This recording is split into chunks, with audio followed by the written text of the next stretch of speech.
Welcome back, everybody. This is Amanda, Ridout Health Coach, and this is part 2 of Feeding the Skin with our wonderful and beloved friend, Ben Fuchs.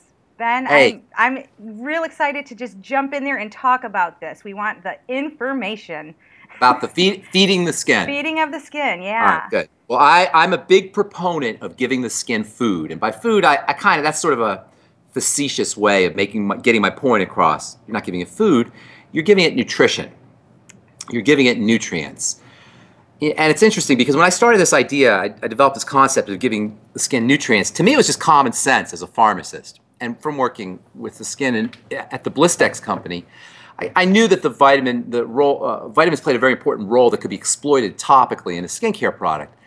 But it just seemed so self-evident to me that when I started it, I was always amazed that people would ask me, why would vitamins be good on the skin? And this was like 20 years ago, right? People weren't doing this. And the reason it was so crazy to me when people would say this is because naturally the skin, like any other tissue of the body, needs nutrients to do its work. The only question becomes, everybody knows this, the only question becomes, is it accessible through the skin? And it turns out it's very accessible through the skin. The skin sucks up nutrients, but not just any nutrients. Not just any nutrients. The skin has to have a certain type of nutrient. There's like an A list of nutrients, a B list of nutrients, and a C list of nutrients. The A list of nutrients are mega important, and there's only 2 of those that make the A list. Okay? You want to know what those are? You know what those are. I do, but I know everybody out there wants to know what they are. Okay. Then there's a B list, and then there's a C list. Okay? These are all things that can nutriate the skin. The A list are the mega important ones, and there's 2 of them. And we should just say what they are, right? Let's do it. It's the retinoids. The retinoids are the scientific name for the family of vitamin A molecules. It turns out that fatty vitamins, D, E, A, and K, are especially important for the skin. They're especially relevant for the skin. But only to a certain extent, actually, vitamin D and vitamin A are really very important for the skin. Vitamin D is on the B list. It's not on the A list, however, because the retinoids, the vitamin A family, is unbelievably important for all growth in the body. In fact, vitamin A stands for, in the way I express it, vitamin anabolic, which means growth. So when it comes to skin health, we want to make things grow. Remember the beef. It all comes down to the beef, right? Not the candy coating. Well, the candy coating is important and the sprinkles are important, certainly. They play a role. But the beef is what most people are looking at. And with the beef, growing the beef is very dependent on vitamin A and to a certain extent vitamin D, but vitamin A. So all of a sudden vitamin A becomes very important for the skin right from the get-go. But what's really special about vitamin A is, as it turns out, you could put vitamin A on top of the skin and you can get that same feeding effect down. That's incredible. And vitamin A, what's even more incredible, is vitamin A is what's called an epigenetic factor, right? You like that? I like the name. Yeah. So did we talk about epigenetics? We haven't talked about it yet. Okay, so I don't want to get too sciencey here, but epigenetics is the science of the study of what turns on genes. Epigenetic factors turn on genes. Genes, as it turns out, are not static, they're dynamic. And we have this notion that your genes are your genes. That's not how it works. It's crazy. Your genes are constantly flipping on and off. And they flip on and off by reading the environment, and they read the environment by assessing chemistry. And some of whatever the chemistry is that's going around, they sense the chemistry. They read the chemistry that's going around, and the chemistry sends a signal about what genes need to be turned on or off. Well, retinoids are these factors that send a signal to grow, to make protein, to make collagen, to make tissue. And in the surface, by the way, the candy coating, they also help stabilize the movement of cells in the surface too. So they have an effect on the epidermis, the surface, as well as an epidemic underneath. And they have it systemically, incredibly. They're very important internally for skin issues, for acne, for anti-aging, for wrinkles, for sun protection, for eyesight, which is a type of skin issue. So incredible, important supplement. And as we get older, we don't absorb our vitamin A. And one of the signs of malabsorption is vitamin A deficiency, because vitamin A absorption is very tightly controlled. And if you don't have other nutrients, you don't use your vitamin A. Some people without gallbladders, women with hysterectomies, anybody who has fat malabsorption issues, which is a lot of people who have intestinal diseases, will suffer from vitamin A deficiencies.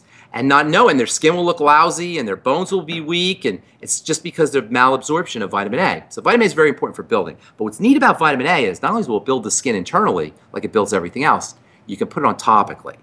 And you can get those same epigenetic effects. You can change your genes literally by putting the right kind of skincare product on. Wow. Now, are we talking good stuff here, right? We are talking good stuff. This doesn't happen a lot. This is rare. This is rare. And we have it. Yes. So I know. It makes it the A list. That makes it on the A list. Now, but it's a little trickier than that. Okay. Because fatty vitamins come in different forms. There's different forms of vitamin D, there's different forms of vitamin E, there's different forms of vitamin K, and there's different forms of vitamin A. And this is a characteristic of the vitamins, what we call the fat-soluble vitamins. They're families. So there's many analogs of these vitamins. There's many versions of these vitamins. The most powerful is one that's called retinoic acid. That is so powerful as a genetic modifier that it's a prescription. You need a prescription for that. But it's darn good stuff, really good stuff. It's a must-have, really, to use it correctly. Now, if you try to use Retin A and you can't use it correctly, that's a sign that your skin's not healthy enough to use it.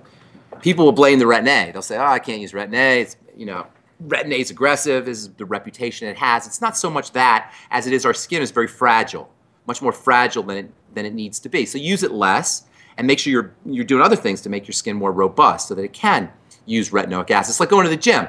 If you're too weak to lift weights, you don't say, I'm never going to lift weights again. You say, I'm going to get stronger so I can lift weights. If you just come right out of the hospital, you obviously don't do the same things you do when you're stronger. And likewise with the skin, when the skin is weakened or in a weak, malnourished state, you want to be a little bit more delicate with it, but you want to get to the point where you don't have to be so delicate, where you can be really stimulating on the skin. Right. You follow? Did that make sense? Yeah, okay. So anyway, retinoic acid is the most powerful. There's another type called retinol, and that's one of the products I'm going to be working with. And retinol is a very important product because, number one, you get retinoic acid effects, but not quite exactly the effects because it's over the counter. It's a little bit more mild. So you get along the same lines of effects, but not with the same kind of intensity. But if you formulate correctly, you can get the same kind of intensity, but you got to know how to formulate it. And that's a whole other story, formulations. But it has a lot of, there's a lot of upside to retinol. You got to look for high concentrations of retinol, though. And retinol is very tricky and unstable and very tricky to work with, very difficult to work with. The third main kind is called retinol palmitate. That's where you take the retinoic acid, the vitamin A, and you stick a fatty molecule onto it, and you kind of protect it. That palmitate protects the retinol. Retinol makes it less aggressive, but it makes it more moisturizing. Retinol palmitate is how vitamin A is carried around in the body, in the blood. So it's very appropriate for the skin, and you do get some benefits. There's enzymes in the skin that can break off the palmitate and release the retinoid. You understand what I'm saying? Yeah. That molecule acts like a carrier and a protector, and you have enzymes in the skin that can kind of break that carrier piece off and release the retinol. Not to the same degree that you do when you have retinoic acid or retinol, but you can get some. Yeah. And then there's also something called carotenes, which we talked about last time. Beta-Carotene specifically. Carotenes are a family of phytonutrients. These are nutrients that are found, and they're also found in the body, actually. But the main source of carotenes are phytonutrients, algae, this kind of thing, red algae, brown algae, which we've talked about. There's a misunderstanding about the carotenes. One in particular is called Beta-Carotene. It's one of these carotenes. And a lot of people misunderstand Beta-Carotene because, as it turns out, in nature, the plant world has figured out a way to take two vitamin A molecules and stick it together, and that's what beta-carotene is. Beta-carotene is a vitamin A molecule and a vitamin A molecule stuck together. And so some people think that, oh, well, beta-carotene, if you're vegetarian, you can use beta-carotene and get your vitamin A, or sometimes nutritional companies will use beta-carotene as a source of vitamin A, and not understanding that it's not the same thing. The beta-carotene is a vitamin A-like molecule and has to be cleaved, and not everybody can do it, and it's a little tricky biochemically to do it. So beta-carotene is kind of like a wannabe retinoid-like product. It has some retinoid benefits, and there's a lot of other plant material that has retinoid benefits. Some of them will turn on genes like retinoids do, and that's what cosmetic companies are looking for, is ingredients that have these retinoid-like properties without really being retinoids. They're not as aggressive as retinoids. They're not as unstable as retinoids. You can put an extract of a plant in there and say, oh, it has this much retinoid-like property, etc. Go with the retinoid. That's my take on the retinoids. But whatever kind you use, you should really, if you're interested in anti-aging, that's a must-have anti-aging skincare ingredient. Now we're going to talk. Well, I was going to ask you, until we can get our hands on the products that I know you are formulating, what can somebody at home do? I know it's not the best, but what can we do to start getting the benefits? Of what? Of the retinoid or retinol or... Get a prescription for Retin-A. Retin-A. Okay, so it has to be prescription or wait. Or wait. Okay. Nobody's doing it. I don't know why nobody's doing it. Yeah, I think it's because of the people are afraid of really going into the skin with not people, but cosmetic companies are afraid. And most skincare products are bought by purchased from cosmetic companies. You know, where do you buy your skincare? For the most part, you buy it from a cosmetic company, right? Mm-hmm, yeah. And so cosmetic companies don't want to mess around with having to explain to somebody, use it every other week, you know, or use it once a week. Don't overdo it. You know how people. What ends up happening is the sophisticated, savvy consumer like yourself, who understands what to do and what not to do, suffers from a lowest common denominator thinking that creates a marketplace where you don't get the good stuff. You're deprived of the good stuff, of understanding, of being able to exploit these understandings, of leverage these understandings that we're talking about. Because it really is have I said anything that's just not that doesn't make sense to you? That's not common sense. It's very commonsensical. You wonder why the heck isn't anybody doing it this way, you know? But it is because there's a certain, when you work aggressively with the skin, you know, you always run that risk of something happening. Now, by aggressive, I mean you're making things happen. Aggressive is you know, it doesn't sound good when you think about it, but that's really what we're talking about here. We're talking about pushing the skin to its maximum capabilities, getting it past its comfort zone. You don't want the body in a comfort zone. You know what I'm saying? Mm-hmm. You don't want any of the systems in a comfort zone. You want the system guessing. That's why when you're fasting, you want to do intermittent fasting. When you do PX90 or 90PX, or whatever they call it, you know what that is? Yeah, I do. I don't do it. Okay, I forget what we call it, P90X or something. Yeah. You know what that is? That's based on, I think it's the P90X that does it. It's based on fooling the muscles, not letting the muscles get too comfortable. And it might not be P90X now that I think about it, but I think it is. Where they fool, it's a theory in muscle development, where you fool the muscle. You don't let it get too comfortable. You mix the workouts up. You do your fasting intermittently. You never want the body to know when the food's coming. And that's a very important strategy. When the body feels like it's guessing, it builds.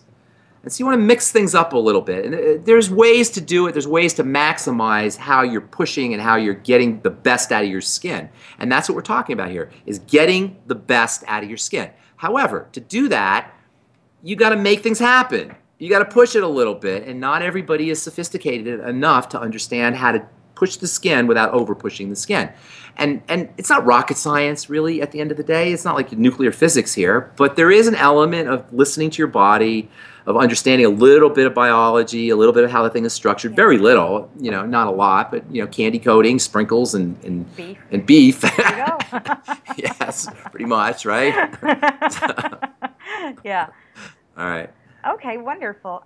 So next time we'll talk about the next vitamin on the A list, and it's almost as, it may be it's hard to say. I put them both on the A list because they're both important, and it's really a cool molecule. I love that one.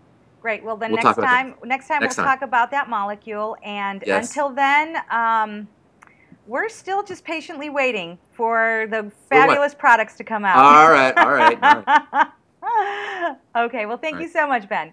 Good to talk to you, Amanda. Bye-bye. You too. Bye.